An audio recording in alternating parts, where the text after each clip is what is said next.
Hello guys, welcome to our YouTube channel study with M. आज मैं आप सभी के लिए काफ़ी इंपॉर्टेंट वीडियो लेके आई हूँ। तो देखिए, आपके आगामी उत्तराखंड के सभी एग्ज़ाम के रिगार्डिंग आज मैं आप सभी के लिए उत्तराखंड के मोस्ट इंपॉर्टेंट क्वेश्चंस लेके आई हूँ, जो कि आपके आगामी पटवारी, लेखपाल, फॉरेस्ट गार्ड व अन्य यूकेपीएससी द्वारा कंडक्ट कराए जाने वाले सभी एग्ज़ाम्स के लिए इंपॉर्टेंट हैं। तो आप सभी लोग हमारी इस क्लास में स्टार्टिंग से लेकर एंड तक बने रहें। तो चलिए आज की इस क्लास को हम स्टार्ट करते हैं। स्टार्ट करने से पहले जिन लोगों ने अभी तक हमारे YouTube channel study with M को सब्सक्राइब नहीं किया है वो सब्सक्राइब कर लें। साथ ही साथ बगल में जो बेल आइकन दिख रहा है इसे भी प्रेस कर लें, ताकि हम कोई भी वीडियो डालते हैं तो उसका नोटिफिकेशन आपके पास जल्द से जल्द पहुंच जाए। आप सभी लोग हमारे टेलीग्राम चैनल को भी ज्वाइन कर सकते हैं। ये भी स्टडी विद एम के नाम से ही बना हुआ है और टेलीग्राम चैनल पर रात को 8 बजे क्विज़ का भी आयोजन किया जाता है। काफ़ी इंपॉर्टेंट क्वेश्चन आपको क्विज़ के रूप में दिए जा रहे हैं, तो आप क्विज़ ज्वाइन कर सकते हैं। तो चलिए आज के सेशन को हम स्टार्ट करते हैं और इस सेशन का पहला क्वेश्चन है, किस चंद्र शासक को मौलिक पुरुष कहा जाता है। देखिए, मौलिक पुरुष कहा जाता है चंद्र शासक सोमचंद को। ऑप्शन बी यहाँ पे आपका बिल्कुल राइट आंसर है। और सोमचंद चंद्रवंश का संस्थापक था। सोमचंद प्रयाग के शासक चंद्रपाल IV का वंशज था। और आपसे पूछा जाए कि सोमचंद के समय कुमाऊं का शासक कौन था, तो देखिए इसके समय कुमाऊं का शासक था ब्रह्मदेव। ब्रह्मदेव सोमचंद के समय कुमाऊं का शासक था। नेक्स्ट क्वेश्चन देखेंगे, उत्तराखंड में बंदूक वाले मास्टर के नाम से जाना जाता है। देखिए, उत्तराखंड में बंदूक वाले मास्टर के नाम से जाना जाता है किसे? लखपत सिंह रावत को। ऑप्शन बी यहाँ पे आपका राइट आंसर है। क्यों जाना जाता है? क्योंकि इन्होंने कई आदमखोर बाघों को मार गिराया, इसलिए इन्हें उत्तराखंड में बंदूक वाले मास्टर के नाम से जाना जाता है।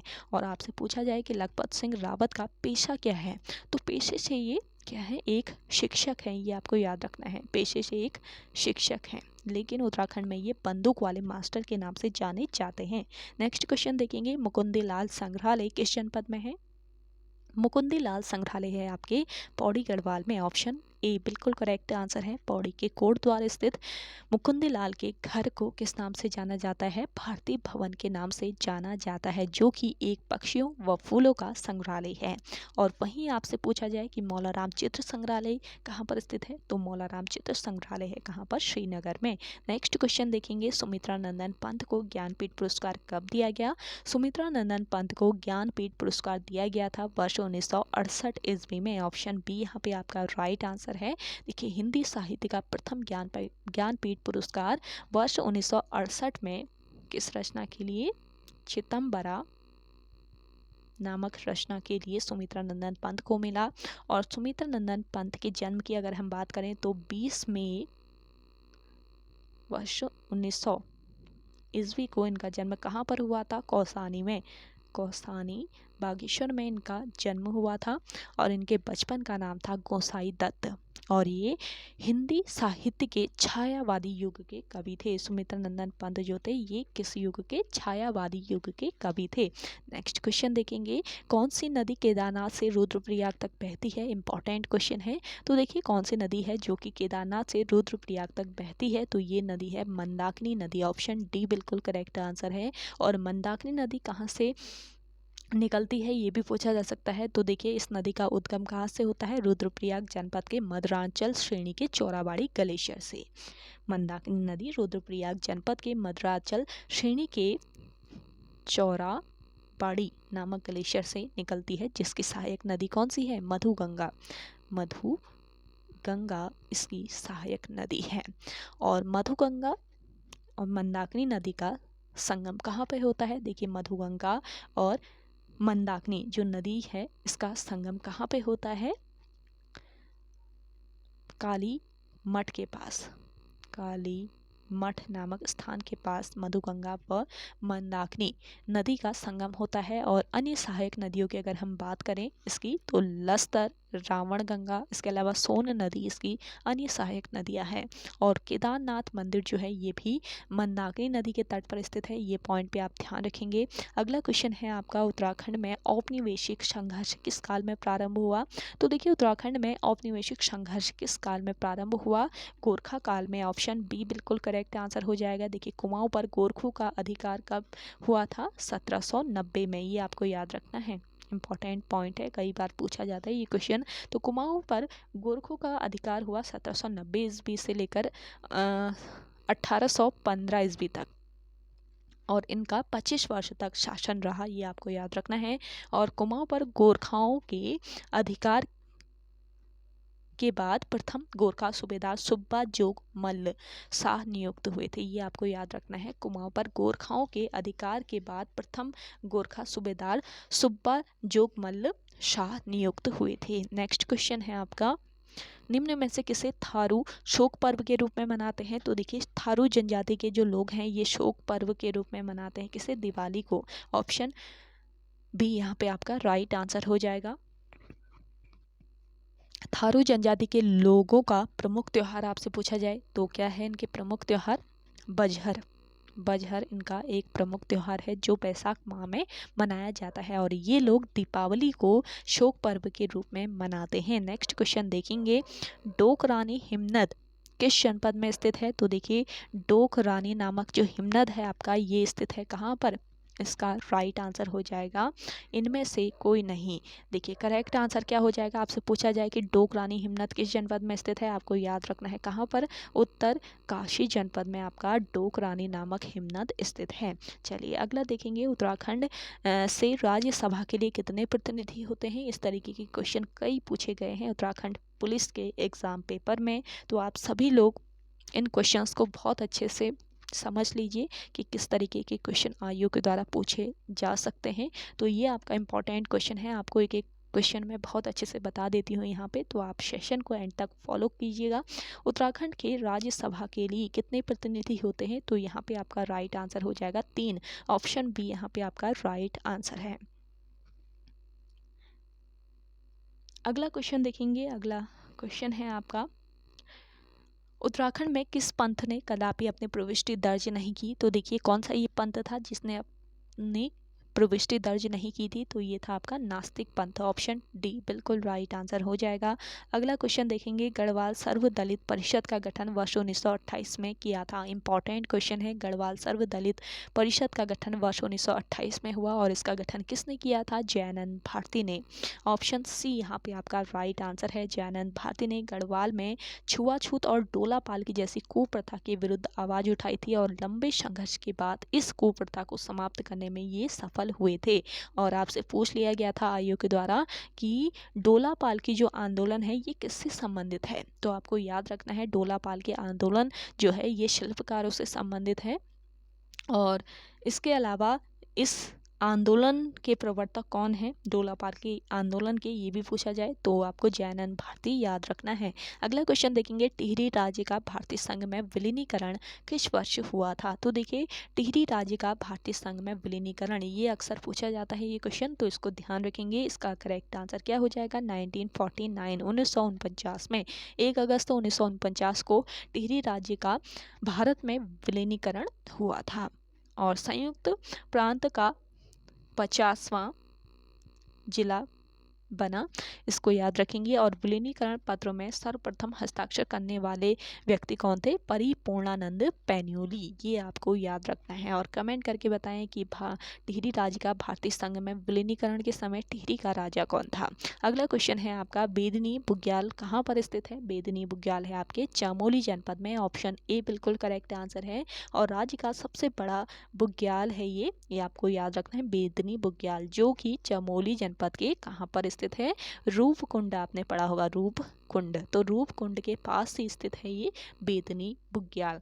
रूपकुंड नाम से याद रखेंगे तो आपको याद आ जाएगा, रूपकुंड तो आप पढ़ते ही हैं क्योंकि ये इंपॉर्टेंट टॉपिक है, और रूपकुंड है आपके चमोली में, तो बेदनी बुग्याल भी होगा आपके चमोली में। रिलेट करके भी आप क्वेश्चंस को याद रख सकते हैं। अगला क्वेश्चन है, कोटेश्वर डैम किस नदी पर बना है? कोटेश्वर डैम जो है ये बना है आपके किस नदी पर? भागीरथी नदी पर। टिहरी बांध से 400 मेगावाट का कोटेश्वर बांध बना है, जो कि किस नदी पर? भागीरथी नदी पर स्थित है। और भागीरथी नदी कहाँ से निकलती है? देखिए भागीरथी नदी गौमुख से निकलती है, और सर्वप्रथम भागीरथी में रुद्र गंगा कहाँ पर? गंगोत्री के पास आकर मिलती है। अगला क्वेश्चन देखेंगे, हरिद्वार का प्राचीन नाम क्या है? देखिए हरिद्वार का प्राचीन नाम था मायावती या गंगा द्वार। ऑप्शन बी इस क्वेश्चन का राइट आंसर है। हरिद्वार को गंगा द्वार या चारों धामों का द्वार कहा जाता है। और अन्य नाम कौन कौन से हैं, अन्य नाम भी जान लीजिए, क्योंकि इन नामों से भी क्वेश्चन पूछा जा सकता है आयोग के द्वारा। माया क्षेत्र, तीर्थ स्थलों का प्रवेश द्वार और सेतु नगर व मायापुरी, ये अन्य नाम है किसके? हरिद्वार के। और रामायण काल में यहाँ कपिल मुनि का आश्रम था, इसके नाम पर हरिद्वार को कपिला भी कहा जाता है। और महाभारत काल में हरिद्वार को क्या कहा गया? गंगा द्वार कहा गया। नेक्स्ट क्वेश्चन देखेंगे, ऋषि घाटी कहाँ पर स्थित है? देखिए ऋषि घाटी है आपके कहाँ पर? चमोली में। ऑप्शन बी यहाँ पे आपका राइट आंसर है। वहीं आपसे पूछा जाए कि चिनाब घाटी कहाँ पर स्थित है? चिनाब घाटी। या आपसे पूछा जाए कि सोल घाटी कहाँ पर स्थित है? अब जिन लोगों को आंसर आ रहा है तो कमेंट कीजिए जल्दी से कमेंट सेक्शन में। देखिए चिनाब घाटी जो है ये आपके कहाँ पर स्थित है? चमोली में स्थित है। और सोल घाटी भी आपके चमोली में ही स्थित है, तो ये आपको याद रखना है। इन घाटियों में से कोई भी घाटी, ऋषि घाटी, चिनाब घाटी या सोल घाटियों में से कोई भी घाटी अगर आपसे पूछ ली जाए तो आपको चमोली जनपद ही याद रखना है। अगला क्वेश्चन है, भोटिया कहाँ की जनजाति है? देखिए भोटिया जो है ये कहाँ की? उत्तराखंड राज्य की जनजाति है। ऑप्शन सी यहाँ पे आपका राइट आंसर हो जाएगा। भोटिया महाहिमालय की सर्वाधिक आबादी वाली जनजाति है। और भोटिया जनजाति की अन्य उपजातियाँ कौन कौन सी है? देखिए व्यासी, जेठरा व छापड़ा इनकी अन्य उपजातियाँ हैं। और भोटिया जनजाति की लगभग कितनी उपजातियाँ निवास करती हैं राज्य में? लगभग कमेंट करके बताएं जिन लोगों को आंसर आ रहा है।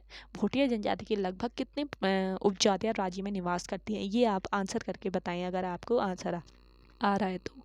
अगला क्वेश्चन है आपका, स्लोगन है हिमालय बचाओ देश बचाओ, किससे संबंधित है? तो ये स्लोगन किससे संबंधित है ये बताना है। करेक्ट आंसर हो जाएगा आपका सुंदरलाल बहुगुणा। ऑप्शन बी इस क्वेश्चन का राइट आंसर है। सुंदरलाल बहुगुणा का जन्म कब हुआ था? वर्ष 1927 को टिहरी के मरोड़ा गांव में इनका जन्म हुआ था।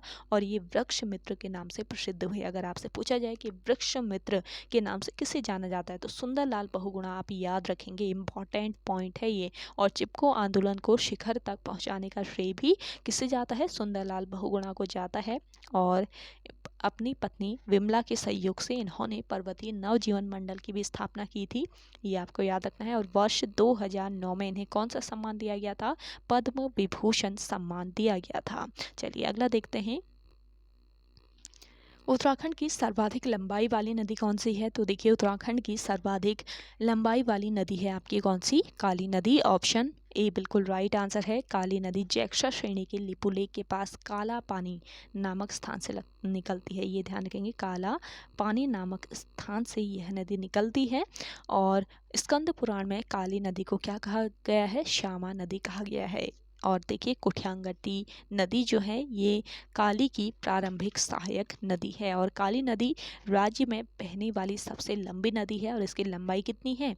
252 किलोमीटर। इसको याद रखेंगे, लंबाई पूछ ली जा सकती है आयोग के द्वारा। तो 252 किलोमीटर इसकी लंबाई है। अगला क्वेश्चन देखेंगे, उत्तराखंड में वित्तीय वर्ष कब प्रारंभ होता है? तो उत्तराखंड में वित्तीय वर्ष 1 अप्रैल से प्रारंभ होता है। ऑप्शन बी बिल्कुल करेक्ट आंसर हो जाएगा। नेक्स्ट क्वेश्चन देखेंगे, भारत का प्रथम वन महाविद्यालय वर्ष 1878 में कहाँ स्थापित हुआ था? मोस्ट इम्पॉर्टेंट क्वेश्चन है और आयोग के द्वारा पहले ये क्वेश्चन पूछा जा चुका है। तो देखिए भारत का प्रथम वन महाविद्यालय 1878 में कहाँ पर स्थापित हुआ था? FRI देहरादून में। ऑप्शन ए बिल्कुल राइट आंसर है। देखिए देश के प्रथम वन विद्यालय की स्थापना वर्ष 1878 में फॉरेस्ट स्कूल ऑफ देहरादून के नाम से हुई थी। और 1884 में इसका नाम बदलकर क्या कर दिया गया? इंपीरियल फॉरेस्ट स्कूल रखा गया। और स्वतंत्रता के बाद इसका नाम इंडियन फॉरेस्ट रिसर्च इंस्टीट्यूट हो गया। और वर्ष 1991 में इसे डीम्ड विश्वविद्यालय घोषित किया गया, ये आपको याद रखना है। अगला क्वेश्चन देखेंगे, गढ़वाल के पंवार शासकों की प्रथम राजधानी कौन बनी थी? तो देखिए गढ़वाल के पंवार शासकों की प्रथम राजधानी बताना है तो चाँदपुर गढ़ी में थी। इंपॉर्टेंट क्वेश्चन है, ऑप्शन डी बिल्कुल राइट आंसर हो जाएगा। और चाँदपुर गढ़ी जो है ये किस जनपद में, चमोली जनपद में गैरसैंण के पास स्थित है। और चाँदपुर गढ़ का प्रतापी शासक कौन था पूछा जाए आपसे तो भानु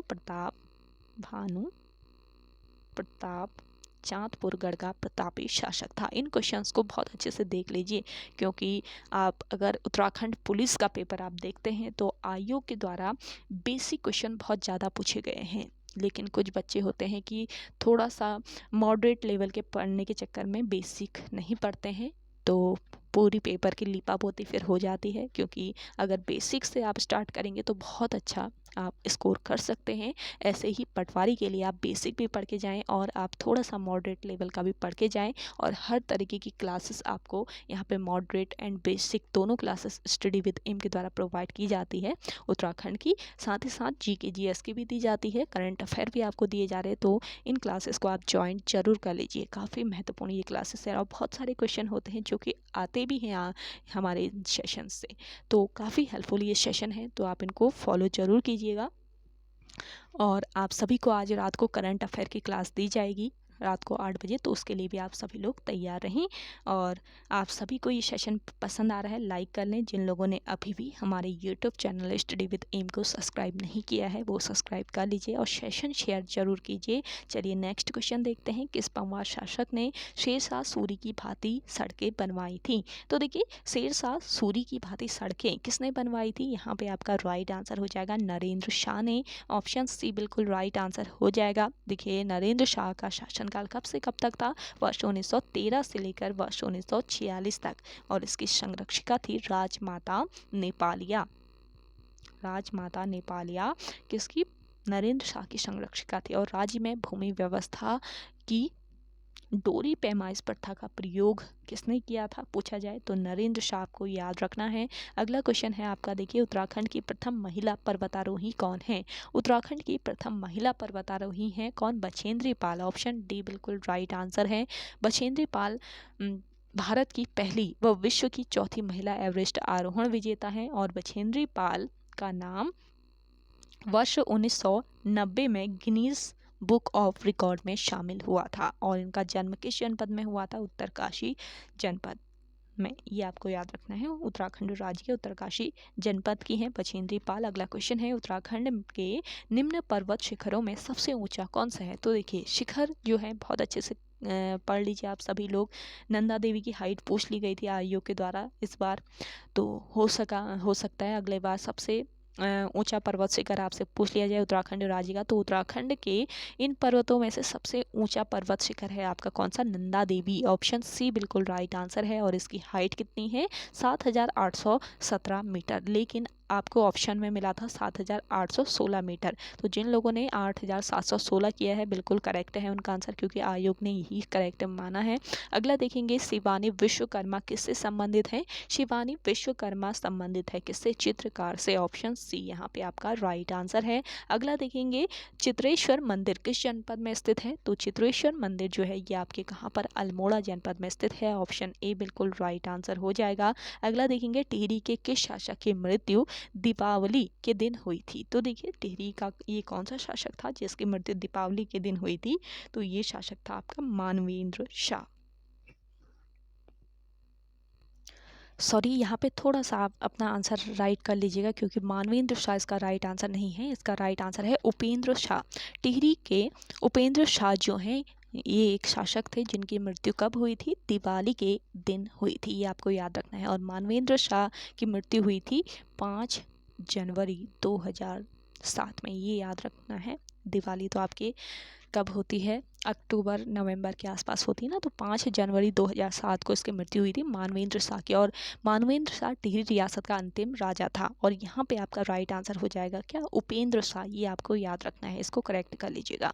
अगला क्वेश्चन है, उत्तराखंड का लोक पर्व फूल संक्रांति कब मनाई जाती है। तो देखिए उत्तराखंड का लोक पर्व है फूल संक्रांति, या फूल संक्रांति इसे कहा जाता है। तो ये मनाया जाता है आपके कब, इनमें से कोई नहीं, कब मनाया जाता है आप कमेंट करके बताएं, फूल संक्रांत। अगला क्वेश्चन है, मौलाराम तोमर किस शासक मौलाराम तोमर ने किस शासक को महाप्रचंड भुजदंड कहा था? तो यहाँ पे आपका राइट आंसर हो जाएगा महीपति शाह। ऑप्शन बी इस क्वेश्चन का राइट आंसर है। देखिए महीपति शाह को गर्वभंजन कहा जाता है और यह सबसे अधिक उम्र का राजा बनने वाला था। यह सबसे अधिक उम्र में राजा बनने वाला गढ़वाल शासक था। मुगल नरेशों में से अखंड राजा भी कहा गया, ये ध्यान रखेंगे। मुगल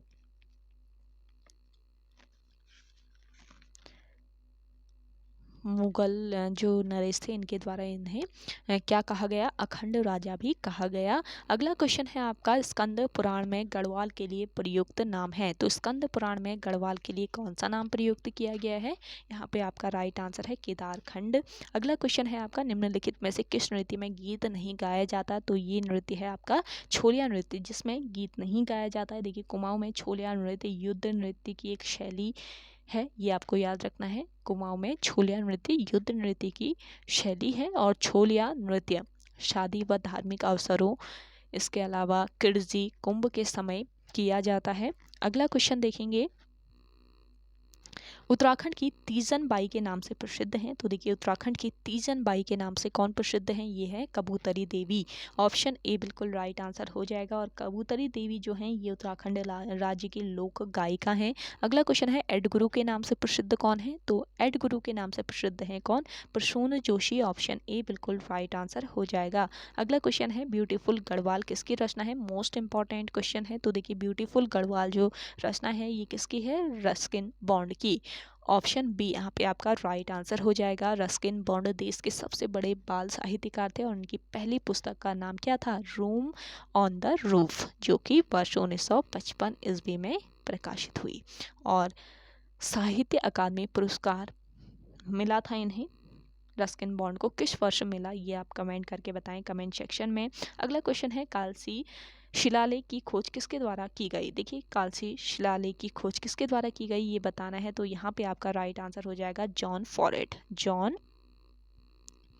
फॉरेट के द्वारा कालसी शिलालेख की खोज की गई थी। कब हुई कालसी शिलालेख की खोज? ये आप कमेंट करके बताएं कमेंट सेक्शन में अगर आपको आंसर आ रहा है तो ओके गाइस, आज के इस सेशन में इतना ही। आई होप आप सभी को आज का ये सेशन काफ़ी पसंद आया होगा। अगर आप सभी को आज का ये सेशन पसंद आता है तो इस सेशन को लाइक कीजिए, शेयर कीजिए। जिन लोगों ने अभी भी हमारे YouTube channel study with M को सब्सक्राइब नहीं किया है वो सब्सक्राइब कर लीजिए। तो चलिए मिलते हैं एक नेक्स्ट इंटरेस्टिंग वीडियोज़ के साथ, तब तक के लिए धन्यवाद।